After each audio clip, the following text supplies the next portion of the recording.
Bayangin, lu itu diajak wisata ke Pulau Dinosaurus, tapi bukan buat liburan ya, melainkan buat nyelamatin anak orang. Ya, kayaknya hampir semua film Jurassic Park itu kayak gitu ya. Pergi ke Pulau Dino, kejebak, ada dino galak, terus survive, dan balik lagi. Udah, gitu doang cuy. Selamat datang di film Jurassic Park 3. 4 tahun setelah kejadian di The Lost World Jurassic Park 2, cerita masih berlanjut di Pulau Isla Sorna. Di pinggir laut pulau itu, ada seseorang yang diam-diam mengamati pesawat berpatroli. Begitu pesawatnya pergi, dia ini langsung menjalankan perahunya. Nah, di atas perahu itu ada Eric Kirby, seorang bocah penasaran yang ditemani oleh calon ayah tirinya, yaitu Ben Hildebrand. Mereka ini bersiap-siap buat parasailing, yaitu olahraga para layang yang ditarik oleh perahu cuy. Ya jadi parasut terus ditaliin ke perahu, ditarik ya. Lu pada tahu lah ya gitu. Karena si Eric ini pengen banget lihat dinosaurus dari dekat. Saat mereka udah melayang di udara sambil merekam video, kabut tebal itu tiba-tiba muncul. Begitu perahu keluar dari kabut, semua awaknya itu udah tewas cuy. Perahu pun hilang kendali dan nabrak karang. Untungnya si Ben ini cepat bertindak. Dia ini berhasil lepasin tali parasutnya dan mereka mendarat darurat di hutan Pulau Isla Sorna. Ya udah jelas terjebak di Pulau Dino lagi cuy. Emang dongo nih orang ya. Di lain tempat, Dr. Alan Grant itu sedang main ke rumah sahabat lamanya, yaitu Dr. Ellie Sattler, yang ternyata dia ini sudah menikah cuy, tapi bukan sama si Alan ya, anjing, dan memiliki 2 anak gitu cuy. Aduh, kasihan banget ya si Alan, dia ini malah ter-NTR gitu cuy, malah dianggap sahabat karir doang sama si Ellie ini cuy.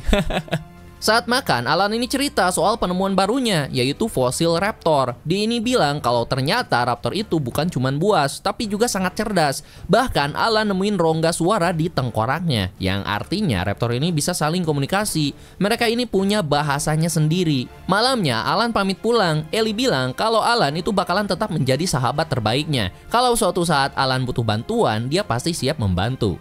Besoknya, Alan ngisi seminar tentang penemuannya, tapi sayangnya audiensnya itu gak terlalu antusias gitu ya. Mereka ini malah nyuruh Alan buat berhenti mainin fosil dan langsung aja teliti dinosaurus hidup di Isla Sorna.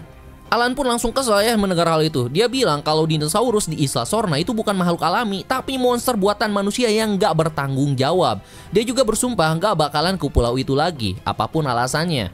Bohong, yang bener, Sore harinya, Alan kembali ke situs penggalian dan ngobrol sama asistennya, yaitu si Billy Brennan. Billy nunjukin cetakan 3D dari rongga suara raptor yang baru dia buat. Begitu ditiup, alat itu ngeluarin suara yang mirip banget sama raptor sungguhan.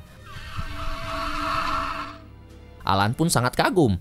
Tiba-tiba datang seorang pria bernama Paul Kirby. Dia ngakunya adalah fans berat si Alan cuy, dan ngajak si Alan serta si Billy buat makan malam bareng keluarganya. Malam harinya, Alan dan Billy ketemu Paul dan istrinya Amanda Kirby di sebuah restoran. Alan yang curiga langsung nanya, apa sebenarnya tujuan mereka mengundang makan malam. Amanda pun akhirnya jujur, mereka ingin Alan dan Billy jadi pemandu saat mereka terbang keliling Pulau Isla Sorna. Katanya ini hadiah ulang tahun pernikahan mereka, dan Paul ingin bikin momen spesial. Ini antara dongo dan idiot anjir, hadiah ulang tahun malah mau ke pulau berbahaya gitu cuy. Udah tahu Pulau Isla Sorna itu diisi dengan predator-predator mematikan anjing. Dah lah, emang dongo nih orangnya. Tapi kayaknya tujuannya bukan itu sih ya. Ada pesan tersembunyi ini. Alan pun langsung nolak mentah-mentah cuy. Menurutnya itu ide yang sangat gila, dan terbang di atas Pulau Isla Sorna itu gak bakalan dapat izin cuy. Tapi si Paul ini ngotot. Dia ini ngaku sebagai bos perusahaan besar yang punya banyak koneksi. Jadi ya semuanya bisa diatur lah ya. Pakai apa itu? Pakai duit lah, apalagi jing. Paul bahkan ngeluarin cek kosong, bilang Alan bisa minta bayaran berapa aja. Anjing, duit nih. Alan dan Billy pun sempat ragu ya, karena ini, waduh, bisa minta 1 triliun gak sih? Tapi akhirnya ya mereka pun setuju, karena waduh bro, godaan duit kayak gini gak bisa nolak anjing, mau gimana juga ya. Lanjut. Besoknya mereka berangkat naik pesawat ke Pulau Isla Sorna. Setelah beberapa jam terbang, mereka sampai dan mulai terbang rendah melintasi pulau. Billy itu terlihat terpukau melihat kawanan dinosaurus di bawah. Alan pun mulai jelasin jenis-jenisnya, tapi gak ada yang peduli gitu. Ternyata rencana si Paul ini bukan cuma terbang gitu, dia ini ingin mendarat di pulau itu cuy. Alan yang mendengar itu langsung panik dan melarang keras. Tapi belum sempat berbuat apa-apa, Alan pun dipukul dari belakang sampai pingsan. Begitu sadar, Alan pun langsung kaget karena mereka ini udah mendarat di Pulau Isla Sorna gitu ya. Alan dan Billy pun turun dari pesawat dan tiba-tiba terdengar Amanda yang berteriak pakai megafon memanggil Eric dan Ben. Nah ini nih tujuan awal mereka ternyata buat nyari anaknya yang nyasar di Pulau Isla Sorna. Ini karena anak idiot dan bangsat ya, malah liburan di pulau berbahaya, ujung-ujungnya malah nyusahin banyak orang anjing. Udah lah lanjut. Alan pun langsung menyuruh Amanda untuk diam karena berteriak di pulau penuh dinosaurus itu jelas sangat berbahaya. Tapi tiba-tiba terdengar suara mengerikan dari dalam hutan. Suara seekor dinosaurus yang sangat besar.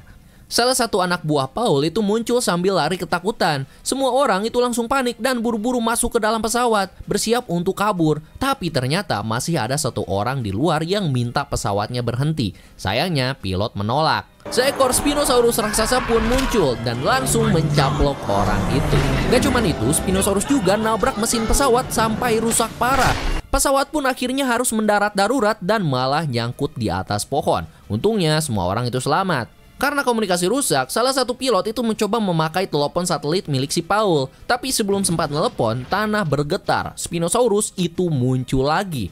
Dia langsung merobek kokpit pesawat dan menggigit sang pilot. Pilot itu ditarik keluar dan dimakan hidup-hidup cuy. Semua orang itu langsung panik dan pesawat pun jatuh ke tanah. Spinosaurus itu belum puas, dia terus menginjak-injak pesawat yang udah ringsek. Akhirnya semua orang itu lari keluar dan kabur ke hutan. Setelah merasa aman, mereka pun jalan pelan menyusuri hutan. Tapi belum lama, tiba-tiba muncul T-Rex yang lagi makan siang. Semua pun langsung lari ketakutan lagi cuy. Belum habis, Spinosaurus juga muncul lagi dan menghadang mereka. Tapi kali ini, T-Rex dan Spinosaurus itu berhadapan langsung. Pertarungan pun terjadi.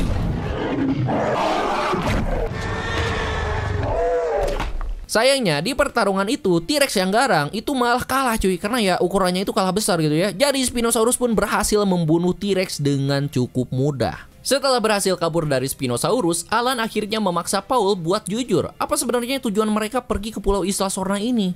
Paul pun mengaku, ternyata mereka datang ke sana bukan buat liburan, tapi tujuan sebenarnya adalah mencari anak mereka, yaitu Eric Kirby, yang hilang beberapa minggu lalu bersama Ben, yaitu suami baru si Amanda. Dan ya, si Paul dan Amanda ini sebenarnya udah bercerai gitu cuy.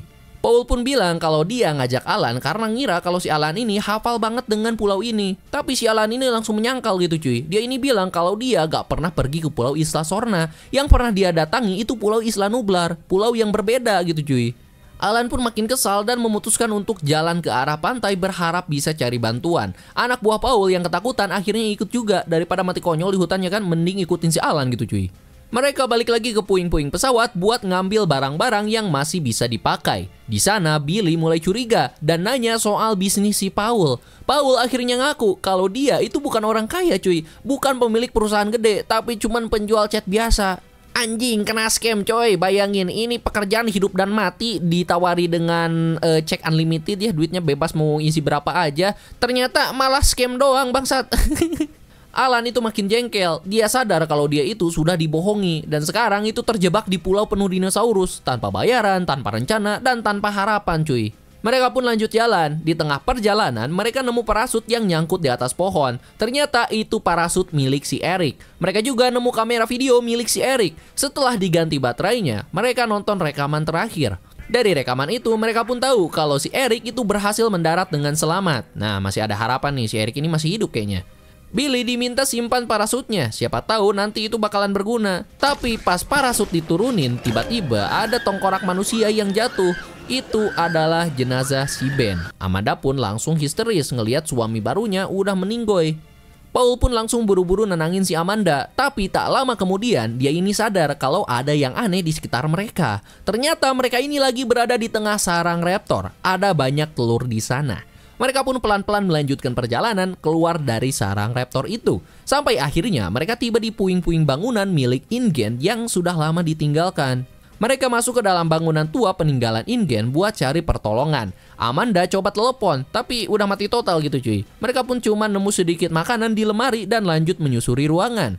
Mereka pun sampai di lab tempat InGen dulu mengkloning dinosaurus. Tapi baru saja melihat-lihat sekitar, tiba-tiba muncul seekor raptor. Semua pun langsung panik dan kabur cari tempat sembunyi. Billy dan Amanda masuk ke sebuah kandang, tapi raptor itu ternyata pinter banget. Dia ini bisa buka pintunya sendiri. Untungnya saat raptor itu mau masuk, Billy dan Amanda berhasil mendorong pintu balik dan menjebaknya di dalam. Mereka semua itu kabur, tapi si Alan sadar kalau raptor tadi ngeluarin suara yang aneh. Ternyata itu adalah panggilan buat raptor lainnya. Mereka pun langsung lari masuk ke hutan. Alan itu sempat mengambil tas kamera yang ditinggal oleh Billy. Saat mereka berpencar, sebagian itu naik ke atas pohon buat cari tempat aman. Di atas pohon, Paul, Amanda, dan Billy melihat salah satu anak buah Paul tergeletak di bawah. Ternyata orang itu masih hidup cuy. Amanda pun sempat mau turun buat nolongin orang itu. Tapi tiba-tiba muncul seekor raptor dari balik semak-semak. Ternyata itu semua jebakan cuy. Raptor-raptor itu sengaja memancing mereka untuk turun. Anjing, pintar banget ini raptor ya. Di lain tempat, Alan melihat seekor raptor sedang memanggil kawanan lainnya. Gak lama, raptor-raptor lain itu datang dan langsung membunuh salah satu anak buah si Paul. Lalu pergi begitu saja. Saat Alan sedang memeriksa sekitar, tiba-tiba, bakekok. Breng! Muncul raptor tepat di depannya. Alan pun langsung dikepung. Tapi pas situasi makin gawat, tiba-tiba ada seseorang yang melemparkan smoke bomb dan mengusir para raptor. Orang itu lalu menarik Alan masuk ke tempat persembunyiannya. Ternyata itu adalah si Eric cuy. Ya, si Eric ini masih hidup ternyata. Alan pun langsung bilang kalau dia datang ke pulau itu bareng orang tua Eric yang lagi nyariin dia. Eric pun seneng dan ternyata dia juga ngefans berat sama si Alan. Tapi ini fansnya beneran ya, bukan bohong kayak bapaknya itu cuy. Sementara itu, Paul dan yang lainnya lagi istirahat di atas pohon. Keesokan harinya, Alan dan Eric melihat ada perahu terbengkalai di bawah jurang. Mereka pun bergegas ke sana. Di sisi lain, Billy ngajak yang lain buat lanjut jalan ke arah pantai, sesuai rencana Alan. Saat lagi jalan, Eric tiba-tiba mendengar suara aneh. Itu suara telepon satelit milik ayahnya. Eric pun langsung teriak memanggil-manggil ayahnya. Amanda dan Paul yang mendengar suara itu langsung lari nyari sumbernya. Mereka akhirnya ketemu Eric, tapi masih dipisahkan oleh tembok tinggi. Billy juga akhirnya nyusul dan bertemu lagi dengan Alan. Paul lalu nanya, gimana kamu tahu kami ada di sini? Eric pun langsung jawab, aku mendengar suara telepon satelit ayah. Tapi si Paul ini bilang, lah telepon itu kan udah dipakai pilot waktu minta bantuan, gak ada di gue jir. Gimana nih? Dan ternyata bener aja cuy, Spinosaurus itu muncul dari belakang. Ternyata dialah yang nyimpen telepon itu karena sebelumnya sempat makan si pilot. Alan dan Eric itu langsung lari sekencang-kencangnya. Mereka berhasil masuk lewat celah pagar. Tapi Spinosaurus itu berhasil nabrak pagar itu kayak nggak ada apa-apanya cuy. Mereka pun terus lari ke arah sebuah bangunan dan buru-buru ngunci pintunya. Untungnya mereka berhasil lolos dari Spinosaurus untuk sementara. Di dalam bangunan itu, si Billy ini terus minta tas kameranya untuk segera dikembalikan. Tapi si Alan ini langsung curiga. Akhirnya dia pun membuka tas itu dan langsung kaget. Ternyata di dalamnya ada 2 butir telur raptor. Pantas aja jir, dari tadi para raptor itu kayak ngincer mereka terus ya. Ternyata bukan mau dimakan cuy, tapi mereka ini cuman mau ngambil kembali telurnya. Si Billy pun akhirnya ngaku cuy, dia ini ngambil telur itu secara diam-diam. Niatnya mau dijual buat biayain situs penggalian dinosaurusnya. Alan pun langsung marah besar. Meski niat si Billy ini baik, tapi tetap aja itu kesalahan besar. Sama aja kayak yang dilakukan perusahaan InGen dulu, main-main sama alam. Alan itu sempat mau membuang telurnya, tapi gak jadi karena dia sadar kalau membuang telur itu pun gak bakalan nyelesain masalah. Para raptor itu bakalan tetap ngejar mereka karena udah curiga. Akhirnya Alan pun bilang kalau mereka harus menuju ke perahu yang dia lihat tadi di bawah jurang. Mereka pun lanjut jalan, menuruni lembah lewat puing-puing tangga tua. Tapi karena tangganya itu udah lapuk, banyak yang patah. Alan lalu nyuruh semuanya buat nyebrang jembatan satu persatu biar gak ambruk. Pas giliran si Eric nyebrang, tiba-tiba dari balik kabut muncul seekor Pteranodon besar dan langsung nyergap si Eric dari udara. Semua orang pun langsung panik dan langsung lari ngejar. Billy yang melihat itu nggak tinggal diam saja. Dia langsung pakai parasut yang dia bawa dari awal dan terbang buat nyelamatin si Eric. Aksi nekat si Billy ternyata berhasil. Dia nyelamatin si Eric dari sarang Pteranodon yang serem banget. Tapi ancaman belum selesai. Karena sekarang rombongan Pteranodon itu malah ngincer Alan dan yang lainnya. Di sisi lain, Billy yang parasutnya robek terpaksa menjatuhkan Eric ke sungai, nyelamatin dia dari udara. Tapi Billy sendiri tersangkut di tepi jurang. Eric berhasil selamat dan kembali ke pelukan keluarganya. Sayangnya, si Billy ini malah diserbu oleh para Pteranodon. Dalam kondisi terdesak, Billy teriak nyuruh yang lain buat pergi. Dia mengorbankan dirinya demi keselamatan Eric dan yang lainnya. Alan, Paul, dan rombongan akhirnya sampai di perahu tua yang tadi mereka lihat. Hebatnya, mesin perahu itu masih bisa dinyalakan cuy. Mereka pun menyusuri sungai menuju ke pantai. Tapi Alan terlihat sedih karena dia sudah kehilangan Billy. Dalam hatinya, Alan merasa bersalah karena dulu marahin si Billy habis-habisan. Sekarang dia sadar kalau Billy itu memang salah, tapi niatnya sebenarnya baik cuy. Dia hanya anak muda yang penuh semangat, walaupun caranya itu keliru. Tiba-tiba, Paul mendengar suara bunyi telepon satelit. Sumbernya ternyata dari tumpukan kotoran dinosaurus. Dari tai anjing. Mereka pun buru-buru ngubek-ngubek itu sebelum deringnya itu berhenti. Untung aja mereka berhasil nemuin teleponnya. Gak lama datang seekor Tyrannosaurus berwarna merah. Tapi anehnya hewan itu gak nyerang sama sekali cuy. Mungkin dia ini cuma lewat doang ya. Mereka pun lanjut menyusuri sungai. Nah si Alan itu mencoba menghubungi si Ellie menggunakan telepon satelit itu. Tapi yang angkat itu justru anak kecilnya si Ellie. Alan pun langsung panik dan minta anak itu buat panggilin ibunya. Di saat yang sama, Eric yang lagi duduk di pinggir perahu melihat gerombolan ikan yang berenang panik. Itu adalah tanda bahaya. Dan bener aja ya, Spinosaurus itu muncul dari sungai dan langsung menyerang mereka dari bawah. Di lain tempat, anak si Ellie ini malah asik nonton TV cuy dan lupa ngasih telepon ke ibunya. Sementara itu, serangan Spinosaurus malah bikin bensin kapal bocor. Alan dan yang lainnya berusaha bertahan, tapi serangan Spinosaurus itu malah terus mengguncang kapal mereka. Tiba-tiba, telepon dari Ellie itu masuk. Alan pun buru-buru meraihnya. Dia berhasil menjawab dan mengatakan bahwa mereka itu sedang ada di sungai Pulau Isla Sorna. Tapi belum sempat bicara lebih banyak lagi, telepon itu malah terputus dan kerangkeng mereka itu malah tenggelam ke dasar sungai. Paul pun berhasil keluar lebih dulu. Melihat teman-temannya yang terjebak, Paul memancing perhatian Spinosaurus dengan memanjat alat berat. Raksasa itu pun langsung beralih ke si Paul. Sementara itu, Alan, Amanda, dan Eric berhasil menyelamatkan diri ke tepi sungai. Melihat Paul terancam, Alan menembakkan flare gun ke arah Spinosaurus. Apinya itu langsung menyambar bensin yang tumpah. Spinosaurus pun kabur, dan Paul itu berhasil selamat. Pagi harinya, Alan dan rombongan melanjutkan perjalanan ke pantai. Tapi belum sempat lega, mereka malah dihadang oleh sekawanan raptor. Alan pun tenang, dia tahu kalau raptor-raptor itu cuman ingin mengambil kembali telur mereka. Alan pun mengeluarkan telur itu dan meletakkannya di tanah. Lalu dengan tenang, ia meniup cetakan tengkorak raptor milik si Billy, menciptakan suara komunikasi raptor. Para raptor itu tampak bingung cuy, karena ini bahasa apa cuy, gua nggak ngerti. Tapi mereka ini lalu ngambil kembali telur-telur mereka dan pergi begitu saja. Tiba-tiba terdengar suara helikopter dari kejauhan. Bantuan itu benar-benar datang. Paul dan yang lainnya langsung bergerak cepat menuju ke pantai. Ternyata Ellie benar-benar menepati janjinya. Militer dikirim untuk menjemput Alan dan rombongan. Mereka semua pun berhasil naik ke dalam helikopter. Dan kejutan terakhir, si Billy ternyata selamat. Dia sudah dievakuasi lebih dulu dan kini ada dalam helikopter. Semua orang pun akhirnya benar-benar bisa pulang. Di akhir perjalanan, mereka menyaksikan sekumpulan Pteranodon terbang di atas laut, bermigrasi mencari rumah baru. Dan film pun selesai. Alright, gimana tuh guys? Ngeri banget ya, Spinosaurus ini gak ada yang ngalahin anjir di film ini. Dia ini cuman kabur doang cuy, dia ini belum kalah anjir. Jadi gak ada dino satupun yang benar-benar mengalahkan Spinosaurus versi Jurassic Park 3. Karena ya versi Spinosaurus Jurassic Park 3 ini kalau gak salah ya dia ini adalah campuran genetika gitu cuy. Bukan pure dinosaurus Spino gitu cuy. Karena bentukannya aneh anjing, ini kayak T-Rex, buaya, terus apalagi gabungan-gabungan dino lainnya cuy. Ini Indominus Spino kah? Indominus.